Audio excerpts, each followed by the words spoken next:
తాకట్లో ఉన్న మీ బంగారాన్ని విడిపించి ఆ రోజు ఆన్లైన్ రేటుకి కొంటాం. Sharma gold company. నమస్తే, welcome to Suman TV. Podcast ఈ మధ్య బాగా వింటున్నాం. రకరకాల అంశాలపైన పాడ్కాస్ట్లు నిర్వహిస్తూ ఉంటారు. ఇందులో భాగంగా స్పిరిచువల్ పాడ్కాస్ట్ని రన్ చేస్తున్న వేదిక్ ఎన్విరాన్మెంటలిస్ట్ కృష్ణ చైతన్య ప్రస్తుతం మనతో పాటు ఉన్నారు. వారితో మాట్లాడదాం. కృష్ణ చైతన్య గారు నమస్తే అండి. నమస్తే అమ్మా. ఎలా ఉన్నారు? బాగున్నానమ్మా. ఇవాళ నేను అడగాలనుకున్న ప్రశ్న, సందేహం ఏదైనా కావచ్చు. చాలామంది ఫారినర్స్ అండి, అలాగే సైంటిస్టులు కానీ భగవద్గీతకి చాలా చాలా వాల్యూ ఇస్తూ ఉంటారు. అంటే బాగా అట్రాక్ట్ అయ్యారనే చెప్పుకోవాలి.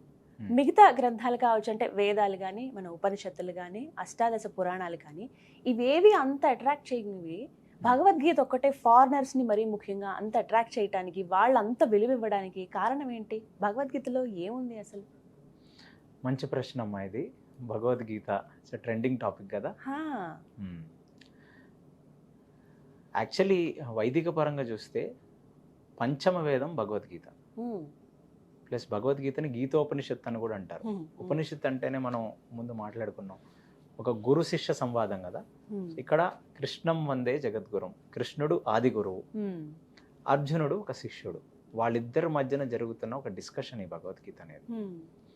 మీకు చాలా లౌకిక ఉపమానంతో చెప్తాను నేను. ఏంటంటే, మీరు ఇంట్లో ఒక వాషింగ్ మిషన్ కొన్నారు. ఫస్ట్ దాన్ని ఎలా నడపాలో మీకు ఎలా తెలుస్తుంది? ఐదర్ ఇన్స్టాల్ చేసిన వాడన్నా చూపిస్తాడు, లేదా మాన్యువల్ అనేది ఒకటి ఉంటుంది. మాన్యువల్ ఉంటుంది కదా. ఈ మాన్యువల్ ఇది ఇలా ప్రెస్ చేయండి, దీనికి ఇన్ని సెట్టింగ్స్ ఉంటాయి. మీరు అది అలా వాడారనుకోండి, రెగ్యులర్లీ సర్వీస్ చేయించుకుంటూ ఉన్నారనుకోండి, ఒక 4 కాలాల పాటు ఉంటుంది. అలా కాకుండా మీ ఇష్టం వచ్చినట్టుగా వాడారనుకోండి, తెలిసింది కదా అని వాడేస్తే ఏమవుతుంది? రిపేర్ అవుతుంది. కారు అంతే కదా, ఏదైనా అంతే. ఒకసారి ఫస్ట్ నేర్చుకొని దాని తర్వాతనే మీరు తీసుకుంటారు కదా. ఒక లౌకికమైన విషయాలకి, వస్తువులకి ఒక మాన్యువల్ ఉంటే, ఇంత కాంప్లెక్స్ శరీరం మనది, ఎన్నో కాంప్లికేషన్స్ ఉన్నాయి కదా. మన మైండే one of the most complicated. ఏ ఇద్దరు మనుషులు ఒకలాగా ఆలోచించరుగా అసలు. మన ఏ ఇద్దరు థంబ్నెయిల్స్, ఈ ఇంప్రెషన్స్ కూడా ఒకలా ఉండవుగా భూమి మీద. ఇన్ని జెనెటిక్స్, అది ఇది ఇన్ని లక్ష మాట్లాడతాం కదా మనం. మన శరీరానికి మాన్యువల్లే భగవద్గీత. మనం ఎలా నడవాలి, నడవటం అంటే ఈ నడవటం కాదు, జీవితంలో మనం ఎలా, మన నడవడిక, మనం అసలు దేనికోసం బ్రతకాలి, మన జీవిత లక్ష్యం ఏమిటి, అసలు శరీరాన్ని దేనికి వాడాలి. మనం ఇవాళ శరీరాన్ని దేనికి వాడుతున్నాం? భోగానికి వాడుతున్నాం. చిన్నప్పటి నుంచి మనకి ఏం చెప్తారు, ఎక్కడన్నా మనం చిన్నప్పటి నుంచి, ఒరే నాయనా నువ్వు కలెక్టర్ అవ్వాలి, ఒక పెద్ద ఐపీఎస్ అవ్వాలి, ఒక పెద్ద ఐఏఎస్ అవ్వాలి, లేకపోతే ఒక పెద్ద ఇండస్ట్రియలిస్ట్ అవ్వాలని చెప్తారు తప్ప నువ్వు మహా జ్ఞానం అవ్వాలని ఎవరైనా చెప్పారా మనకి? అంటే జనరల్లీ మన పేరెంట్స్ కూడా అది మాత్రమే చెప్తారు, ఇలా అవ్వాలి ఇలా అవ్వాలి ఇలా అవ్వాలి. అంటే అంతా ఏంటి, ఇక్కడ ఇహలోకం గురించే మనం ఎప్పుడు కూడా తాపత్రయం. కానీ మనం ఎక్కడి నుంచి వచ్చాం, ఎక్కడికి వెళ్తున్నాం? మీరు పుట్టారా? అంటే మీ పుట్టినరోజు ఎప్పుడు తెలుసుకోవచ్చా నేను? పలానా ఒక మంత్ మే, ఒక మే 5th అనుకుందాం. మీరు పుట్టింది 1991, 92 అనుకుందాం. అంతకు ముందు ఎక్కడున్నారు మీరు? తెలియదు కదండి. జనన మరణాలని 2 రాస్తారు కదా ఒక దీని మీద. మరణించిన తర్వాత ఏం వెళ్ళిపోయింది అక్కడి నుంచి? మీరు ఇంట్లో మీ కళ్ళ ముందు ఎవరన్నా మీ పూర్వీకులు కావచ్చు, మీ చుట్టాలు కావచ్చు, ఎవరో ఒకళ్ళు చనిపోవడం చూసుంటారు కదా. అక్కడ కూర్చొని అందరూ కూర్చొని ఏం చేస్తుంటారు?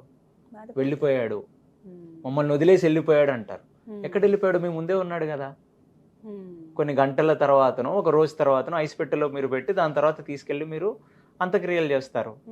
మరి మీ ముందే ఉంది కదా. ఇన్ని రోజులు నా తండ్రి అనుకున్న ఒక వ్యక్తి, అదే శరీరం మీ ముందు ఉంది కదా, ప్రాణం లేదు కదా.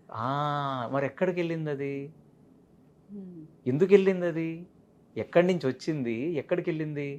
అది మన కంట్రోల్లో ఎందుకు లేదు? అన్ని రోజులు మనం నాన్న అంత ప్రేమగా ఆయన పక్కన పడుకున్నాం, ఆయన్ని ఆలింగనం చేసుకున్నాం, ఆయనతో పాటు తిరిగాం. మరి సడన్గా ఎందుకు వెళ్ళిపోయింది? ఇది మన దౌర్భాగ్యం. ఏంటంటే, ఎవరన్నా ఎక్కడి నుంచన్నా భగవద్గీత వస్తుంది అంటే ఆ ఇంట్లో ఎవరో చనిపోయారని అర్థమైపోయింది. ఇవాళ అది అక్కడ ప్లే చేస్తున్నారు భగవద్గీతని. కానీ అసలు మనం అర్థం చేసుకోవాల్సింది ఏంటి, మిషన్ పాడయ్యాక మాన్యువల్ తీసి తిరిగేయటం కాదు. మిషన్ ముందే అసలు ఏం చెప్పాడు భగవంతుడు అంటే, కనీసం వేరే మతాల్లో వాళ్ళకి ఒక క్రైస్తవులకి బైబిల్ అని, ముస్లిమ్స్కి ఖురాన్ అని చిన్నప్పటి నుంచి ఒక రెగ్యులర్ ఎడ్యుకేషన్ అనేది ఉంది. అసలు ఇందులో ఏముందో వాళ్ళకి తెలుసు. కానీ మనకి మిషన్ పాడైన తర్వాత, మనిషి ప్రాణం విడిచిన తర్వాత అక్కడ భగవద్గీత ప్లే చేయాలి. కానీ ఇప్పుడు చాలా వరకు అంటే నిషేధం కదండి, చాలా వరకు నిషిద్ధం విధించారు కదా. ఎక్కడ చనిపోయిన దగ్గర కూడా మీరు భగవద్గీత అసలు ప్లే చేయొద్దు. అవునా? అలాంటిది ఒకటి, ఇది మంచి పని చేశారు. అలా చేస్తే చాలా మంచి పని చేశారు. కూడా తీసుకురావాలని చెప్పి ఇప్పుడు చాలా మంది అది చేస్తున్నారు కూడా. సో అందుకు ఆ మాన్యువల్ అయ్యింది కాబట్టి, అందుకు ఈ ఫారినర్స్ కి వాళ్ళు ఎప్పుడు కూడా మనలాగా, ఫారినర్స్ మీరు మెంటాలిటీ చూసారనుకోండి, ఎప్పుడు కూడా మనలాగా తిన్నామా పడుకున్నామా లేసామా అన్నట్టు ఉండరు వాళ్ళు. వాళ్ళకి వాళ్ళ లైఫ్ స్టైల్ వేరే ఉంటది. నేను నెదర్లాండ్స్లో, ఫిన్లాండ్లో, స్వీడన్లో ఇలాంటి ప్రదేశాల్లో ఎవరు 12 నెలల పాటు స్ట్రైట్ గా పని చేయరంట. మధ్యలో 2-3 నెలలు బ్రేక్ ఇస్తారు. ఎందుకు ఇస్తారు ఆ బ్రేకు? అసలు ఎందుకు పరిగెడుతున్నావు రా నాయన? ఎందుకంటే కొన్ని డెవలప్డ్ నేషన్స్ కూడా మనకున్న ఛాలెంజెస్ వాళ్ళకి లేవు.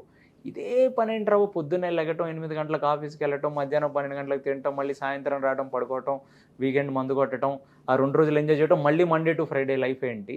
అసలు మనం ఏంటి? మనం ఏదో ఒకటి అని ఒక ట్రెక్కింగ్లో, ఒక టూర్లో, ఒక పుస్తకాలు రాయటం, ఒక హాబీ, వాళ్ళ జీవన శైలిలో ఆ వర్క్ లైఫ్ బ్యాలెన్స్ అనేది చాలా ఎక్కువ ఉంటుంది. నిజమండి, విన్నాను కూడా. రీసెంట్ గా కొన్ని ఆశ్రమాలకు నేను వెళ్ళినప్పుడు అక్కడ చూసాను కదా, వాళ్ళు మళ్ళీ పెద్ద వాళ్ళు కంపెనీ సీఈఓలు, డైరెక్టర్లు, నార్మల్ గా చేసే ఎంప్లాయీస్, వీళ్ళందరూ కూడా గ్రూప్ గా రావటం, అంటే ఫ్యామిలీతో కావచ్చు, వాళ్ళ ఆఫీస్ వాళ్ళతోనైనా సరే వచ్చి 2-3 నెలల పాటు ఆశ్రమంలో అలా ఉండిపోతున్నారు. వాళ్ళ స్పిరిచువల్ హెల్త్ ని వాళ్ళు పెంచుకుని మళ్ళీ యాజ్ యూజువల్ వాళ్ళ వర్క్ వెళ్తారు. అంటే ఇయర్ లో ఒక 2-3 నెలలు అలా ఉంటారట. అసలు నాకు చాలా ఆశ్చర్యం అనిపించింది. అదే దీన్ని బట్టే మీరు అర్థం చేసుకోవాలి. ఎందుకంటే ఈ కృత్రిమ జీవితంలో ఈ పరుగులాట మనిషి ఎంతో కాలం చేయలేడు. ఫారినర్స్ అయితే అసలు చేయలేరు. అందుకనే ఫారిన్ కంట్రీస్లో మీరు చూస్తే ఇండియన్స్ వాళ్ళు, అమ్మో వీళ్ళేంట్రా బాబు రాత్రి 6 అయినా 7 అయినా పని చేస్తున్నారు, మన ఉద్యోగాలు వీళ్ళు లాక్కుంటారనే ఒక అభద్రతా భావం ఉంటుంది. వాళ్ళు బ్రతకటానికి పని చేస్తారు, మనం పని చేయడానికి బ్రతుకుతాం. రెండిట్లో చాలా తేడా ఉంది. సో భగవద్గీత గురించి వచ్చేసరికి ఆ ఫారినర్స్కి అసలు ఏంటిది అని అందు లోపలికి వెళ్తే వాళ్ళకి అర్థం అవుతుంది. ఓహో, అంటే భగవంతుడు ఇలా బ్రతకాలి, ఇది కర్మయోగం, ఇది జ్ఞానయోగం, ఇది సాంఖ్యయోగం, శరీరం గురించి చెప్తున్నాడు భగవంతుడు, ఇది ధ్యాన యోగం, ఇలా తెలుస్తుంది వాళ్ళకి. ఇది కర్మ సన్యాస యోగం. అలాగ వాళ్ళకి అది క్లియర్గా అర్థమవుతుంది. ఇది ఎలాగ ఒక మాన్యువల్, దీని పరంగా మనం బ్రతకచ్చు. అంటే వేరే ఇంకొక పెద్ద పాయింట్ ఏంటంటే, ఫారినర్స్కి ఎక్కువ మంది అబ్రహామిక్ రిలీజన్స్లో ఉంటారు. వాళ్ళకి ఒకటే జీవితం, దాని తర్వాత జడ్జిమెంట్ డే. ఇంకా ఆ జీవితంలో పాప పుణ్యాలని అక్కడే లెక్కించబడుతుంది. కానీ ఇక్కడ అలా కాదు. ఇక్కడ భగవంతుడు చెప్తున్నాడు అనమాట, ఎలాగైతే మనం చిన్నప్పుడు ఫోటో చూస్తాం, మనం యూత్లో ఒక ఫోటో ఉంటుంది, దాని తర్వాత మనం పెద్ద అయిన తర్వాత పెళ్లి ఫోటో ఉంటుంది, దాని తర్వాత ముసలైన తర్వాత ఫోటో. ఎలాగైతే శరీరం ఒకటే, మనం ఒకటే, కానీ మారుతూ వచ్చాం కదా మనం పోలిచు. అలాగే ఈ శరీరం విడిచిన తర్వాత కూడా నీకు మళ్ళీ శరీరం దొరుకుతుందని భగవద్గీత మాత్రమే చెప్తుంది. అంటే లైఫ్ ఆఫ్టర్ డెత్ అనే ఒక పాయింట్ ఏ రిలీజియస్ బుక్ ఇంత ఎంఫసైజ్ చేస్తూ మాట్లాడదు, భగవద్గీత మాత్రమే మాట్లాడుతుంది. అది చాలా బాగా అట్రాక్ట్ చేస్తుంది. ప్లస్ వాళ్ళకి అర్థమైంది ఇది ఒక మాన్యువల్ అండి, దీని పరంగా మనం తెలుసుకుందాం. And mental health is directly proportional to spiritual health. చాలా మంది అసలు భయపడతారండి, ఇంట్లో భగవద్గీత ఎందుకు, అసలు ఆ గ్రంథం, ఆ ఇతిహాసం మనకి అంత గొప్పగా మనం చెప్పుకుంటాం, అసలు ఉండొద్దు ఎందుకు అని అంటారు. ఎవరైనా గిఫ్ట్ ఇచ్చినా కూడా తీసుకోవడానికి భయపడతా ఉంటారు. అది మాత్రం చాలా అజ్ఞానం. ఎందుకంటే మనకు తెలుసు హిందూగా మీ గ్రంథం ఏంటి అంటే గీత, భగవద్గీత. అది సెంటిమెంటలిజంని, స్పిరిచువాలిటీని ఎప్పుడు కలపకూడదు. అన్నదమ్ములు అంటే వాళ్ళు ఎందుకు అలాగే చెప్తున్నారంటే, అన్నదమ్ముల మధ్యన గొడవలు అయినాయి కాబట్టి ఈ పుస్తకం ఉంటే అన్నదమ్ములు విడిపోతారేమో, ఇలాంటి అపోహలు, అజ్ఞానం అమ్మ ఇదంతా. కానీ ఫారినర్స్ కి సెంటిమెంట్ అనేది ముఖ్యం కాదు, వాళ్ళకి నాలెడ్జ్ అనేది చాలా ముఖ్యం. అరే ఇందులో నాలెడ్జ్ ఉంది, నేర్చుకుంటున్నారు వాళ్ళు. కరెక్ట్. సో సో మనం కూడా ఇప్పుడు కొంతమంది పిల్లలు ఆ శ్లోకాలు అవి చెప్తే భలే ముచ్చటేస్తుంది. కొన్ని కాంపిటీషన్స్ అని పెడతారు, నిజంగా అవన్నీ కూడా చాలా మంచిదే. చాలా మంది పేరెంట్స్ కి ఇప్పుడు నిజంగా వాళ్ళకి హ్యాట్స్ ఆఫ్ చెప్పాలి. పిల్లలకి నేర్పిస్తున్నారు, ఇప్పటి జనరేషన్ పిల్లలకి 100% చాలా క్లాసెస్ కి పంపిస్తున్నారు వాళ్ళని, నిజంగా గొప్ప అంటే విషయం. మళ్ళీ మనకి ఇది ఒక జస్ట్ నా పర్సనల్ ఒపీనియన్ అనేది మీకు చెప్తుంది. శ్లోకాలను ఉచ్చరించడం అనేది డెఫినెట్లీ మంచిదే. అక్కడి వరకు ఆపకుండా అసలు ఆ శ్లోకం వెనకాల ఉన్న మీనింగ్ ఏంటి, ఆ మీనింగ్ ని మన లైఫ్ లో మనం ఎలా ఇన్కార్పొరేట్ చేసుకోవాలి, ఇది చేస్తే మాత్రం వండర్ఫుల్. తప్పకుండా మనం ఈ భగవద్గీత శ్లోకాల పైన కూడా మాట్లాడదామండి, పిల్లలకి అర్థమయ్యే విధంగా. తదుపరి కార్యక్రమాల్లో వీటి గురించి కూడా మనం డిస్కస్ చేద్దాం డెఫినెట్గా. ఖచ్చితంగా అమ్మా. Thank you so much Krishna Chaitanya గారు. నమస్తే అండి.